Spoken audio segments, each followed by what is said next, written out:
comprehensive coverage. The Irish News, sponsor of End to End.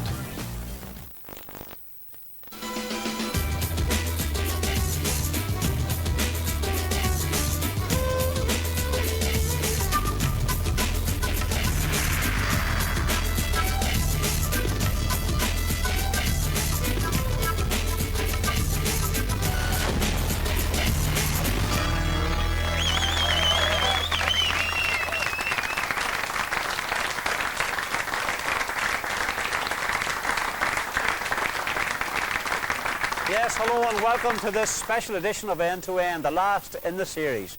And you know what they say, let's keep the best wine to last. In the studio tonight with the victorious Tyrone squad, led by Mickey Hart and Peter Canavan. Over 100 years in the trying, and at long last the Sam Maguire is in the grip of the Red Hands. It's been a long journey, ending in Croke Park last weekend. Tonight, let's look back and relive some of the memories.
Kevin Hughes, good attack here by Armagh, inside towards John McEntee, on the left boot, it's over, taken on O'Rourke, back to Peter Canavan once again,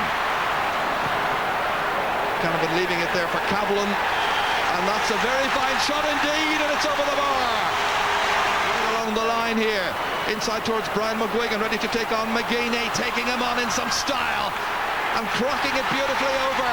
An enterprising one in. MacDonald's around. Gavin Devlin trying to snuff it out. Still MacDonald on his left boot and over. Wasn't taken down. Still has the opportunity. Lays it off to McGuigan, trying to go through somehow. Good defence by Armagh, but it comes out again towards Cavalier. He's kicked it wide. Here's Philip Loughran. Stephen MacDonald instinctively kicking. Quick look at the target. That is a brilliant point. Canavan will kick 25 metres out, and he's got another. Kavanagh missed the goal chance earlier. McGinley's in. He's got Canavan, and he's kicked it off the goalkeeper's legs, and it's over the bar. An opponent. Here's a chance for O'Neill. Cavlin, go! Should have been for Gerard Cavlin. Tony McEntee. Can he go for a point? Going through McMenamin, dished off. And that is another one for Armagh. Mulligan to kick. McGeaney has been ticked off for that last foul. That's nicely directed by Mulligan. It's off the ball, actually. It's off camera, I think. But I noticed that Jordan ran at Mars, and I don't know what happened subsequent to that. Take a look at it again here. We may be able to see it from this angle. There he is towards the top. Tyrone looking to hold on to their lead. That's a hidden hope, but it missed by Bellew. It's taken up by Cameron. Here's Mulligan rolled on by the crowd. McNulty trying to close him in. This could be it. And it's gone wide. It breaks this time kindly for Tony McEntee. There's an opportunity. Oh, what a chance of a goal. And it fell to Stevie McDonnell. And it was Conor Gormley who denied Armagh a levelling up goal in a dramatic finish. We came in and McDonnell got his body in front of him. But by God, if they win that game today, they can certainly erect a monument to Gormley up in Tyrone. Dooher into the clear. Armagh could do it a score, or Tyrone could do it a score here. They might just get it. They have. Stephen O'Neill has kicked a second point. It might now be enough.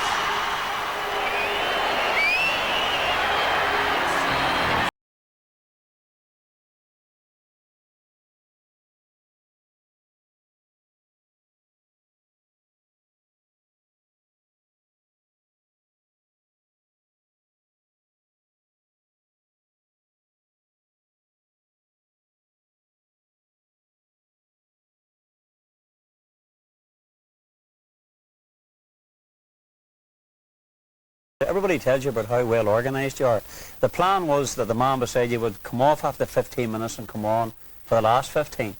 He stayed on for the full first half. How come?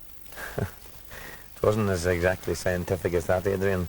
The idea was that he would play as long as he could, and as long as we both felt it was effective for him to be there. And he was playing so well, hitting so many frees. Would you have taken him off? I don't think so. No. So we always knew that as long as he could stay on, he'd be very valuable to us. And when he needed the break, we were fit to give him that as well. And Peter, at one stage actually around the Thursday, Friday, you heard it again too, which people didn't know about. We talked about last week. Sometimes you hear about the obvious injuries, you don't hear about the real injuries, and there was obviously a scare in the camp that you mightn't even have played. Yeah, well, I figured out when they didn't report it here in end to end that no one else knew about it. So, yeah, it was a bit of a scare right up to a few days before it, surely, but I had a good chat with Mickey here on the Friday evening before the match, and it was really after speaking to him that we decided what the best course of action would be, and I took the lead from him, really. Mickey, there's only us in the studio here, nobody else. What did you say at half-time? Tell me what happened at half-time. Not a lot, Adrian, not a lot. I mean, the normal things, you've got your time to use as wisely as you think possible. People get ready for the second part of the game, and I suppose the beauty of it was that there was now 35 minutes. We were now 35 minutes away from an All-Ireland title, and we were +4, and that was a lot better than being 0-all and 70 minutes to go, and we were happy with that. And we had set targets for ourselves to believe that we could win the last 15 minutes, and if we were to follow that plan through, then we only had to really protect that lead for the first 20 minutes of the second half, and the best way to protect it was try and get a few more. So not a lot different than any other plan, but you know, that's the way it goes. I take it part of the plan, Mickey, wasn't to miss 4 goal chances. I dread saying that possibly with some of the boys here, but I know at one stage I was sitting watching it and I thought there was a miss 5 minutes into the second half, won't say who it was, and I thought it possibly could have been very crucial. So obviously that wasn't part of the plan. Not really. I don't think Jared Kaplan or Owen Mulligan go out and miss goal chances. No, that's not really part of the plan. But you know, these things happen in games, and having said that it did happen and we were able to cope with it was maybe a mark of the maturity of the side as well, and a mark of the maturity of the players involved, that you know, they didn't let that get to them anymore. Maybe in the past that would be enough to send a Tyrone team down to Swanee, but it didn't happen this time. They were resilient enough to deal with that. Yeah. Hooley, Tyrone showed mettle. All the things everybody talked about over the years about, you know, Tyrone too small, hadn't got the mental approach. You know, there was a hole right through the middle of them that they couldn't stand up, take it and go on, win a game. They answered all the questions. They answered all the questions they have done all year. I mean, they're not National League champions, Ulster champions, and now All-Ireland champions for nothing. I mean, and most of the boys here have All-Ireland medals to show before that. I mean, I think, to be honest, the Tyrone have done it the right way. You know, they've developed players from young, took them right through. They're all well-grounded footballers at this stage, you know, and obviously Mickey has come in and give it the finishing touches, you know. I mean, there's a lot of work done beforehand. Peter said in his speech, you know, there's a lot of people to thank, you know, and the schools and all have played their part. But I mean, this team obviously have taken it that wee step further. They're very, very hungry. You said it all year. I mean, they said that this team's ravenous, and I think they showed that they were ravenous. You know, Mickey alluded to the fact that, you know, they all talked about Armagh in the last 15 minutes, and they could live with Armagh in the last 15 minutes. But I just thought, I mean, probably didn't. I think Tyrone had better days, you know, in terms of their performance. I think there was a wee edge to the game that maybe was built up by the media because it was the first Ulster final and whatever, and I don't think either team performed to their full potential. And I think the one thing from the Armagh point of view is their goal and the fact that they didn't play up to their standard. You know, you work so hard to get there, they got there and didn't play great. And I think most of the Tyrone boys as well, as long as they got victory, they probably knew there was more, they could play better. I think that's a fair enough point too, because there was almost an edge lacking. I was wondering how hard it was to build the players up for it, because, you know, you have people travelling to the game, you know, the wife from Armagh, the husband from Tyrone, you know, this almost seemed like a carnival atmosphere, let's say, in Croke Park. So how hard was it to get an edge to go out and face your neighbours and lads who, Peter, you would know very well? I don't think it was very difficult either, to be honest. You know, if anything, I would say the build-up in Tyrone with the players, everyone was very relaxed in the weeks before the game, and I know Mickey did his part in the management and ensuring that boys didn't get, you know, too tense up, and he didn't stop us from going out to schools and to meeting our supporters, which was good. He even let Jordan come over from England to get her photograph taken in front of Mulligan. Wasn't she lucky? So all that was designed just to prevent the players from getting uptight, but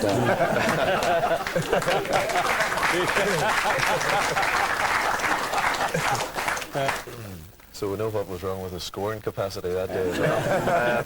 But you know, it's a strange thing that Peter's saying, because whenever you manage a team, I'm sure it's very hard to get the balance right.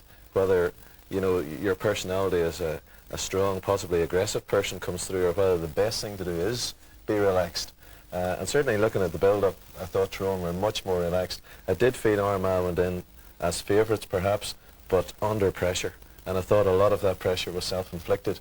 Dare I say, Hurley, of this business of we're going to do it for us, we're going to do it for us. And that, I thought, took its toll. I thought from the start of the game, Armagh looked a bit flat. Maybe it was exhaustive energy as much as anything else, but certainly there's a lot to be learned, I think, that the rest of us can learn possibly about this relaxed approach and letting players go into the game, because they know how to play football. And I think possibly whenever you do get too hyped up, it's inhibiting more than anything else. There was undue pressure on the players. I mean, most of the players, I mean, obviously, you know, this rubbish about fans, you know, fighting in the streets and all, that was nearly coming back to affect the players. And the whole build-up was on the players, as if it was the players' responsibility for that, and it was nothing to do with that at all. I mean, all the players are mature enough, they're disciplined enough, they know the jobs to do, and on any given day they give their all, and that's what it is, and we have to take the result as it is.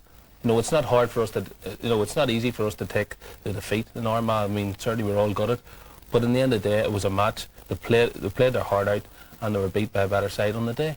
Mickey, I think that's something we should raise as well too. Armagh were champions last year, obviously, but they excelled in defeat, which is probably the mark of a good team.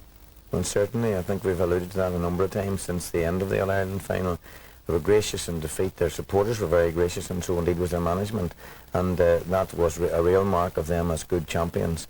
And I think again we can go back to, you know, it's easy in retrospect to say what's right and what's wrong, because whatever the winners do can easily be said to be right, and it doesn't always right. Some of it's right and some of it's not maybe just as good as it might be, but people will read into that a lot of things. But I do agree with Damien that it is better if you can be relaxed in some fashion. But again, getting the balance, the whole question is about balance. between being relaxed and being focused. Maybe therein lies the secret. So, you know, and again, I wouldn't throw the book at anybody and say they were overboard one way or the other. I say, whenever the game's over and whoever wins, lots of good things are read into that, and some mistakes are ignored. So that's the way life is. You just got to live with that. Well, there you are. There's a lot more to come, actually, the programme.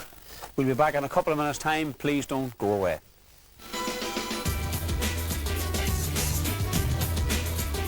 Places to be in right now, anywhere in the world, the rhymes done. Well, you don't need to worry.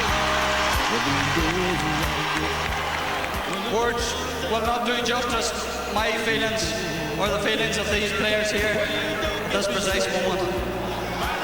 There's two men who have been with Tyrone teams for many a year, and they've played a large part in the makeup and the shape of this team at the minute.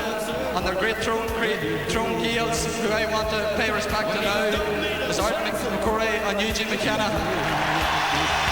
There's one man that I haven't forgot to mention. He's been the crucial link, and these boys winning All-Ireland minor titles, All-Ireland under-21 titles, and now Mickey, you've managed All-Ireland champions. Mickey Hart. Finally, I think it's only but right that we pay our respect to last year's All-Ireland champions, Armagh.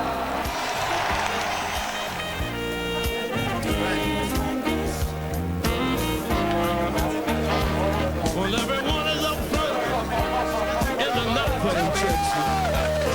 When you don't have no freeloaders, I get that. I think the players had to have belief in themselves, and they had to be focused, in many ways focused, but also relaxed, because they couldn't be on edge all the time. They had to be able to divorce the time to prepare and the time to enjoy the approach to the game if they could. And so I think that confidence was there. They believed in themselves. They believed that they could really deliver when it was needed, and that had never really been done before by a Tyrone team that come so close so often and got lost at the last hurdle, as it were, or second last.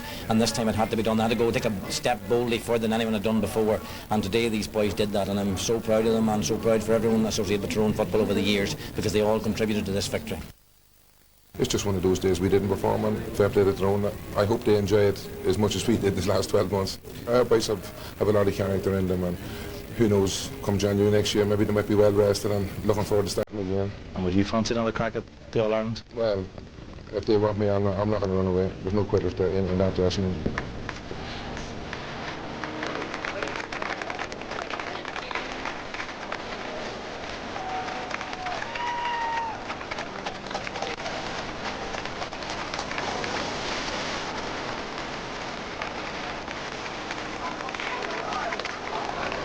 What's the matter here?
Swap it for the world. It's been worth every mile, every lap, everything. It's just down to this. I'm so happy.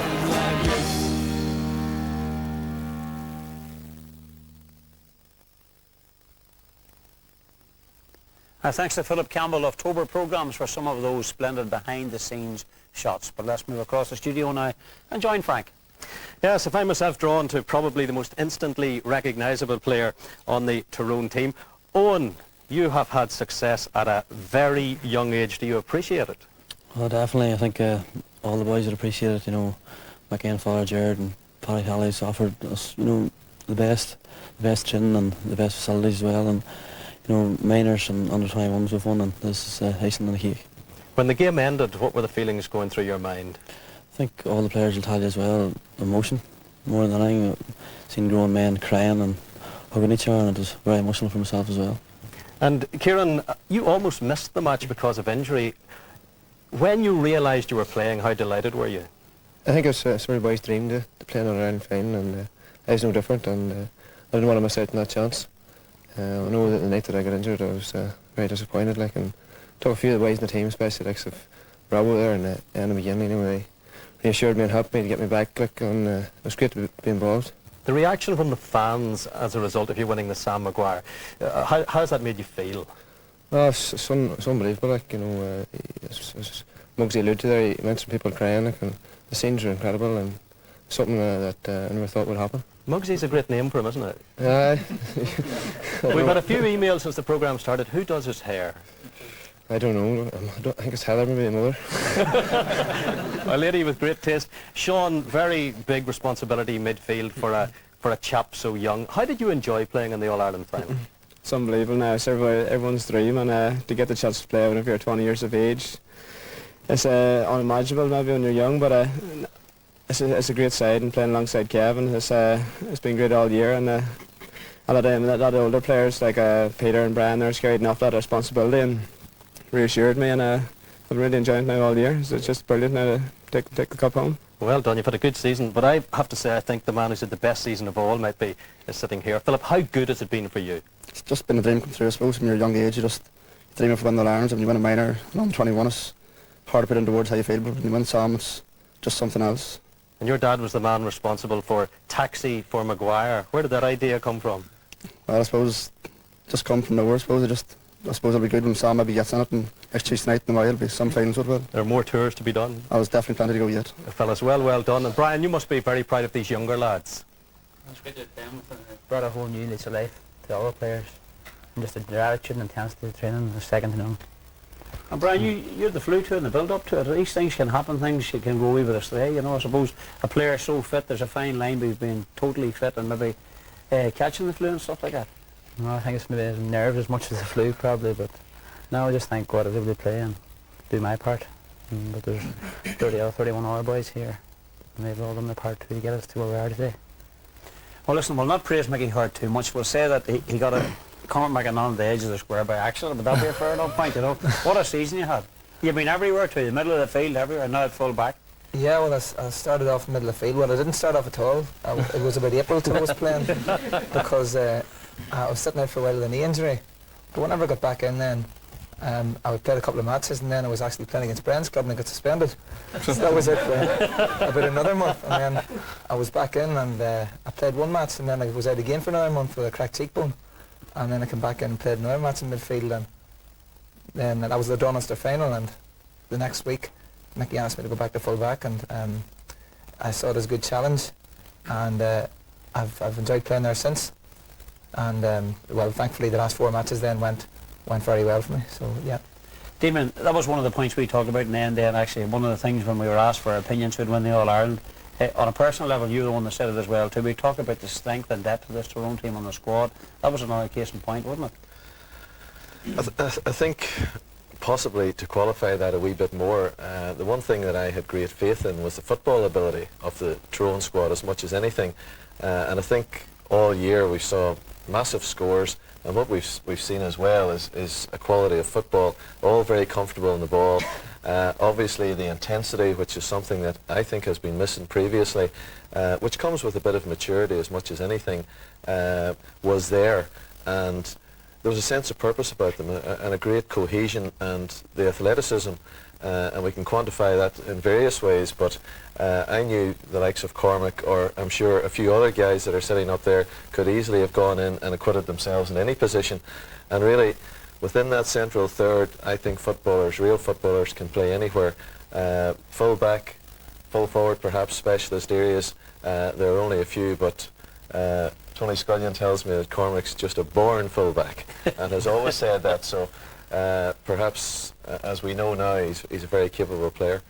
There's versatility right through the team. Like, I mean, Collie Holmes, you know, obviously playing for the Harps, and whatever. In college, played full back, played middle of the field, played centre half, you know, and right through. You could name a half of the boys. And I'm sure Brian has played all over the place as well. Kevin Hughes there played. You know, But Kevin Hughes played full back. There's an full area, forward. crucial area. A lot of people we talked earlier about the so-called weaknesses of this Tyrone team. They talk about not having a midfield really. But they turned out, listen, this year they could have had 2 midfields. Well, I mean, they had certainly. I mean, Sean Kavanagh has been obviously probably be Young Player of the Year, and obviously then Kevin has come in and worked his socks off, man of the match in the final, and rightly so. But I mean, there's other people. Jared Calvin can play in the middle of the field. You know, Cormac and Collie Holmes. Anybody can play in and around there. So they've plenty of strength and depth. You know, and midfield has always been a sector. I don't think they've ever replaced Plunkett in that area, but certainly now this team has. I suppose we can all look and say, my favourite player sitting over there, Brian Deher, for me, he was a player of the year. And Brian, it's interesting that all these lads, a lot of these underage medals under Mickey Hart and everybody else, that was your first All-Ireland medal. Nice way to get it. It was definitely a nice way to get it, and worth waiting for, definitely. But just there's a lot of work done for the last 7 or 8 years, and finally it's a dream come true for us all now. But Brian, these boys must push us on like all the time, because I mean, all that 18s, 21 teams with Mickey and Father McAleer, I mean, it would just be incessant the way they chase you on, and it certainly helps the older boys, doesn't it? It definitely does. I think that's the reason why they won Ireland. We have a panel of players there, and a lot of our years you'd have bring on subs who'd have weakened the team. Now you're bringing on subs who are probably going to strengthen the team. And basically, if you lost your place, you'd have a hell of a job getting it back. And basically, it drove the boys that are playing that extra wee mile to get there and put in the extra work. You know, because basically, if well done, Brian Cormac. Thanks very much for joining us in this section. More to come. We'll be right back in a couple of minutes' time.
See the emotion on the faces of people who couldn't make it to the match, who couldn't get tickets, but they're here now to show their support for a great team and a great management.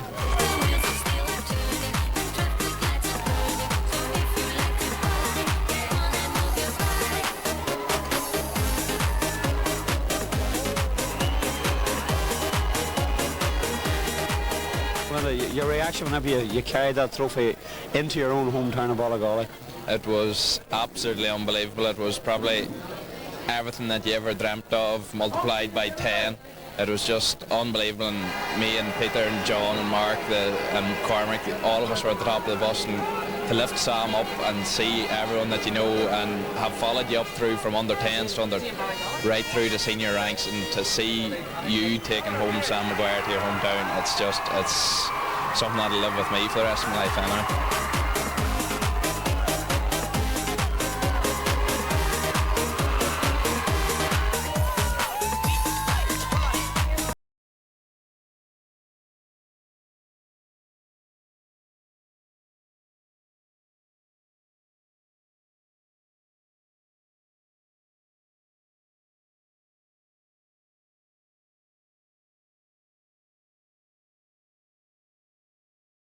Very special feeling looking down on Croke Park yesterday and seeing a sea of red and white, but you want to be up here standing now and looking down over town at the minute.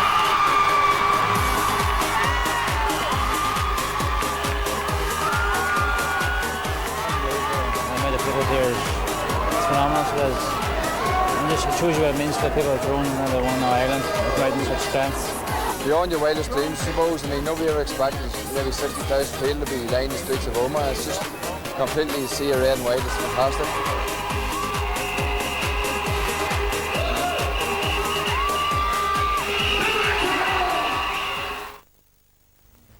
There's no doubt about it, these boys know how to party, and now here's a chance for you to walk off with this. We did ask a question last week. The question was, who is the Down football manager? It is Paddy O'Rourke, and he knows he has to beat this outfit if he's ever going to get Down back to the top again.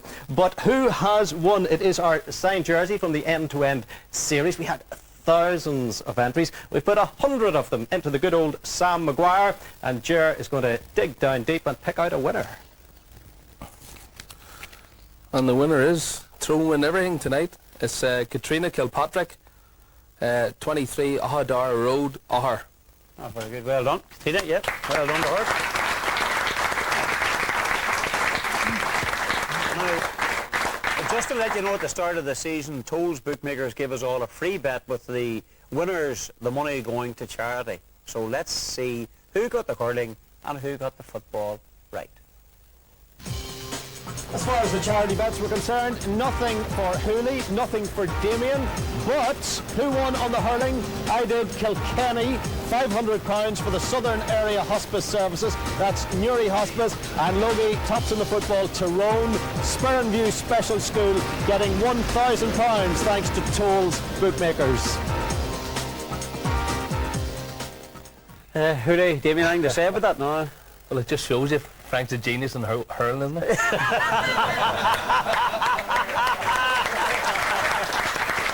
Very good.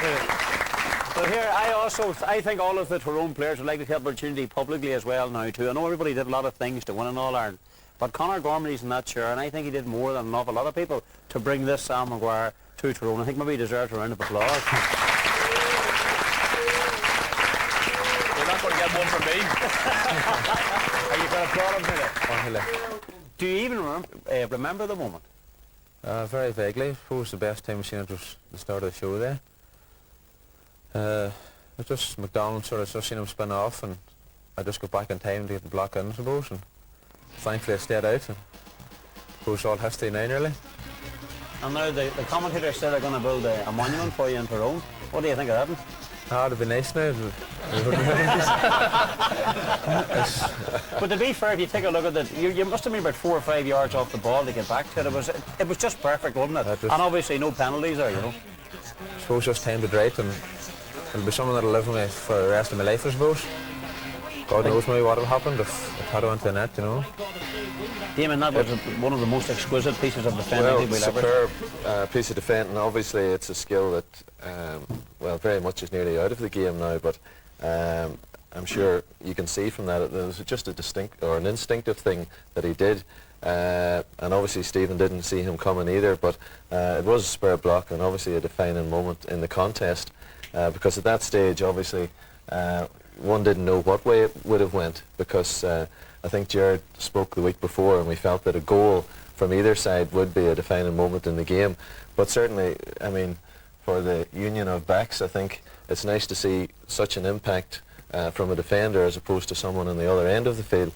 But it was a tremendous block. Now, if you talk about defence, we can obviously move to attacking the man beside you, Stephen O'Neill. What an impact he had. Stephen, what an All-Ireland final. Yeah, it was great now. We're happy as Tyrone people, they won it, like, that's the main thing, like. I remember you listening in tears after Ulster final defeats and All-Ireland quarter-final defeats in Clonus. That obviously makes up for it all. It shows the determination of this Tyrone side. Yeah, it does. Like we're all very determined when we set out at the start of the year, and we made a promise to each other that we were going to try and give it our best shot, and we did it thankfully, and we're all enjoying it now. And such a young side. Everybody's young now, apart from Peter and Crickle and like that. But like whenever we were growing up, them boys, they were the legends, and they were the boys we looked up to, like, and like we're just glad we did it along with them. And Connie, I'm sure you can't believe this actually, that you're All-Ireland champions. It's hard to take in, definitely. It's just sort of breathtaking, you know. It's a great feeling. We're enjoying it now. Was it as easy as you thought? No, definitely not. Especially against Armagh. Very hard now. Strangely, I didn't think the final was a classic game by any means, but as I said to someone, I don't think it was a great game. Well, as I said to someone else today, you know, the final and the All-Ireland is won in May, June, July and so on. And certainly that's one thing that I would say. The Tyrone did come the hard way.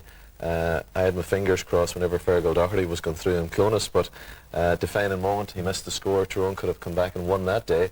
Obviously, superb victory in Casement, the down game and so on, and really those games probably built character on top of the character that was already there.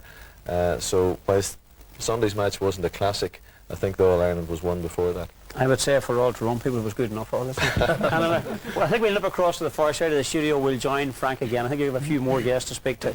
Yes, I have Ger here actually, and Ger, you are one of the elder statesmen of the team, I suppose. People are already saying, indeed Tyrone are already favourites to retain the title, and people are already saying that this team could win as many as 3 in a row. What would you be saying to people who are thinking like that?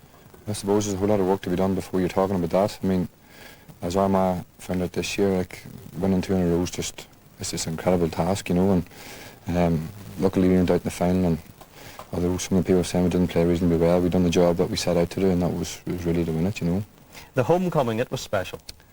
It was very special. I mean, it's scenes that's going to live long in the memory, and the crowds were just unbelievable, and every time we stopped in, it was just fantastic. But you know, we've enjoyed it and we've celebrated a wee bit, but it's not to get not to get Hurley in any trouble here. But he told us earlier that he had a big bet in Tyrone to win it, and he's taking us all out for a beer after this. So we're going to celebrate, you know. It'll be the first beer he'll buy. Now, as far as the youth coming through in Tyrone is concerned, I mentioned Paddy O'Rourke earlier. County managers across Ireland, they're bound to be worried about the strength and depth that you have. Well, I suppose there's 3 or 4, you know, All-Ireland titles with minors and the 21s already in the panel, and there's more coming, and you know, the competition for places next year is just going to be incredible, and for years to come. But I mean, that's good for Tyrone football, and you know, we're all going to look forward to it, and the competition makes, you know, the older ones and people who are already on the team play and train harder than they've ever done before, you know, and if that should, or hopefully it does, bring more titles back to the county. I think it certainly will. And of course it's all about strength and depth. Mickey, you actually played in the Ulster final replay this year, but you were on the bench for most of the season. We don't actually have the pictures of the Ulster final replay to show you, but we can show you playing in a match at one other particular time, taking part in a different sort of game. So have a look at this.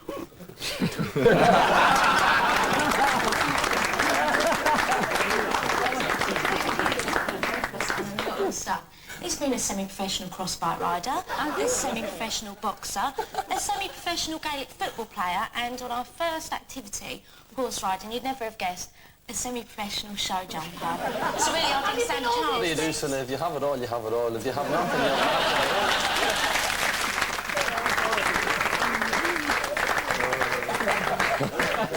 Mickey, do you have it all?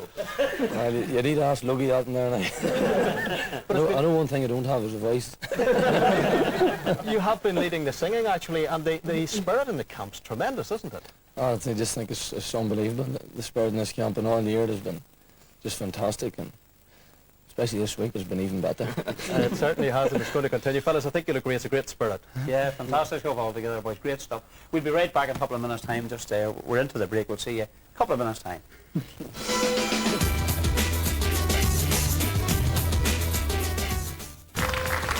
Welcome back to the final part of this end-to-end special. Let's go sit across the floor again. And Frank. Adrian, I must say I remember being an under-16 footballer, and once I was man of the match in a tournament game. Kevin, it must feel good to be man of the match in the All-Ireland final. It feels great. Just to win was brilliant, and could be nominated man of the match is an extra bonus. But I think out of the 15, 20 lads that were on, any one of them could have been given man of the match because everybody was exceptional. We done what we had to do, and it was just an added bonus. As a young man, do you realise what this means to the county, especially to the older people in the county? We always thought we would realise what it meant, but just to see the scenes in Omagh and every town we've come through, it's just everybody's there, they're static, and it just really hasn't sunk in yet, I don't think. And the celebrations, of course, continuing for quite a while to come. Yep, still going strong, and I think we will be for now a couple of weeks yet. I was just wondering, Mickey, is there any chance or any possibility that success might have come too soon to these lads? No, I don't think so. It's not about how soon it comes, it's how you deal with it or cope with it when it does come. I think the boys are mature enough now, and I think there's enough wise heads around them to knock them into line is to think that they've won the world and, you know, everything's going to be easy from here on in. I think to be the first to realise that it gets harder instead of easier, and with Peter Gannon and Chris Lawn around to give them good sound advice, I think they'll soon know that there's more to be done yet, and much more work to be done. I thought, Logie, it was a valid point Peter made earlier on in the year, because the young fellas, remember in 84 when I played in the first Ulster final, I thought I'd be back here again, and then you weren't back, and Peter made the point, you know, all the young fellas, you know, you've got to seize the day, you know, the opportunities don't come around that often. No matter what age you are, you've got to take the opportunities, and these boys did it. You talk there about the future, and you talk about Peter Canavan and Chris Lawn. Peter, what have you now? What about the future? You're going to keep going, obviously. Yeah, well, I'm glad that we've won it this year, because myself and Cricket only have another 7 or 8 years left. And no hair. Both of you. Hair might start growing back again. But no, to be honest, we haven't thought about next year. You'd be too consumed, I suppose, with what's going on at the present and whatnot, and there'll be no decisions made now for a few weeks with regard to next year. But we're still too worried about what's going on at the minute. Now, Joe Kiernan made a very brave attempt, got very close to retaining the title, which was amazing, like 2 in a row. Obviously, the pressure will now be on Tyrone. Immediately, you're made favourites for next year's All-Ireland. Can this team go back and do 2 in a row? Well, you know, there's no reason why they can't do it. I don't know what the average age is. I'm sure 22, 23. And not only did people get a chance to see a lot of good players this year, there's a lot of good players that aren't on this panel yet as well, that are coming up from our minor and under 21 squads, and it's going to leave this man beside me a very difficult job next year, because there is going to be great competition for places. But at the end of the day, where they win more All-Irelands is very much down to them as individuals and how much they want to do it. Mickey, I don't know if you realise this is the youngest All-Ireland winning side since 1975, the Great Kerry team. That's interesting, Adrian, but that's about all it is. I think if you check out Lawn, like I said. I think one of the important things, I mean, obviously Ulster has been successful again, but I know Ger and myself are sitting here, and truthfully we're envious because it's not in our respective counties. And I think Mickey alluded to it earlier on, that the one thing that will bring maturity to any team is the realisation that you have something that everybody else can take off you. And I know that I think the competition in Ulster has actually helped each other, I suppose, propel ourselves to, I suppose, get our hands on this thing. But certainly there will be so many other Ulster counties now that will feel that we can take it a step further, because there were some teams, Derry, Down, just as an example. We saw what Monaghan did with Armagh last year. There are teams there that are preparing at this stage to get their hands on this. But in '93 it was predicted that, you know, Derry were more or less in the same boat, with the exception of you. Everybody else was fairly young. Thanks, Phil.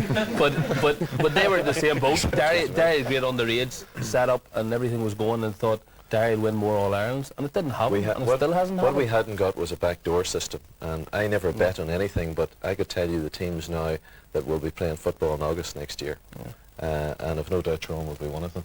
Mickey, it was alluded to in the banquet as well too. All-Ireland minor title, All-Ireland under-21 title, and now you've managed an All-Ireland senior title. I think that you must be the only man in Ireland to do that. That's absolutely outstanding. There may be others, but I don't know who they are at hand, but that's an outstanding achievement. It's a very fortunate position to be in, a very privileged position to be in, and it's there because of good structures within Tyrone, underage football, of good players, and a good backup team to my management side of things. Paddy Talley, Father Jared's been with me all the time from the minors to 21s. Paddy Talley came in this year, and his training is just top drawer, and his enthusiasm and the work rate that he puts into what he has to do. I mean, these are the reasons why I happen to be fortunate enough to be in the position I'm in today. And there's no Midas touch that people talk about. It's maybe good fortune and all the rest of it, the right place at the right time, and that's a very good place to be. Are any of us worried about all this sort of talk? People are already talking about this Tyrone team building an empire and get on from here. They've only won one All-Ireland. There's only 2 or 3 days into it. Where did all this come from? But I think, Logie, I mean, obviously Peter's here for another while and whatever. But I think what'll happen, I mean, is that the monkey's off Tyrone's back now. I think, you know, they can go ahead and just go and enjoy themselves and play. I mean, I know Mickey wouldn't want to hear all this, because Mickey had been trying to get their feet back on the ground again, as Joe did last year with Armagh. But Armagh were an older team than Tyrone, with all due respects. And you know, there would be a fear for team managers out here that Tyrone will go on and dominate. We're into the last minute of this programme, Peter. Can you sum up, after all the years of trying and all the, as Chris Long talked about, all the training sessions, what it meant to you to climb the steps and lift that Sam Maguire Cup for all the people of Tyrone? Well, again, I don't know if words could describe my own feelings, but it's just something very special. And the only thing about it is we have a lot of friends that I would have played with in previous teams and boys that played maybe for 8, 9, 10 years that weren't up them steps along with us on Sunday that I would have liked to have been there. But this bunch that we have here are special and they deserve everything they get. And I think it was Jared said the feelings in Oma on the Monday night after it were incredible, and I hope to see more of them. I think we'd all agree, an exceptional player and an exceptional speech. Peter Canavan.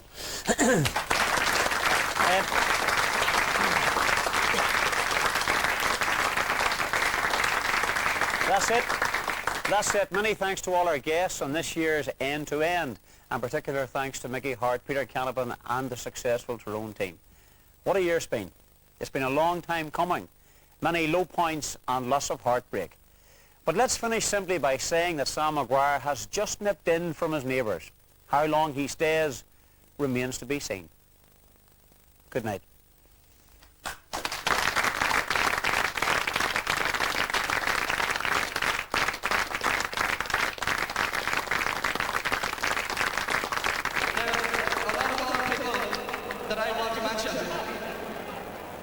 First of all, the Tyrone senior teams that I played on from the early 90s, the men of 86 who ignited a flame that's still burning, and for all those players who played on county teams without success, this is for you!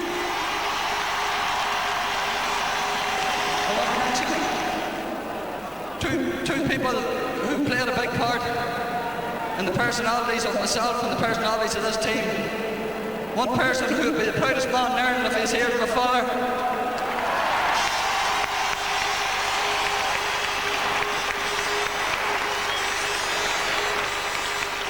The other man who has shaped a lot of these players and has shaped their characters and his personality, his spirit still lives in that team, is Paul McGear. I think I've said enough. It's time to take Sam to Tyrone.